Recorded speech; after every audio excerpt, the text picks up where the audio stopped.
Diuen que hi ha una terra on els temples acaricien el cel, on la natura és sàvia i ens ensenya a lluitar, una terra de mirades inquietes i somriures innocents, de cultures oblidades i d'homes que lluiten per mantenir-se en el temps.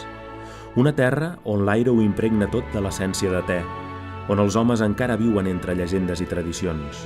Una terra al cim del món, habitada per éssers de conte i impossibles de trobar en cap altre racó. Em van dir que eren terres llunyanes, però que les experiències que hi viuria serien records inesborrables, que m'acompanyarien al llarg del temps.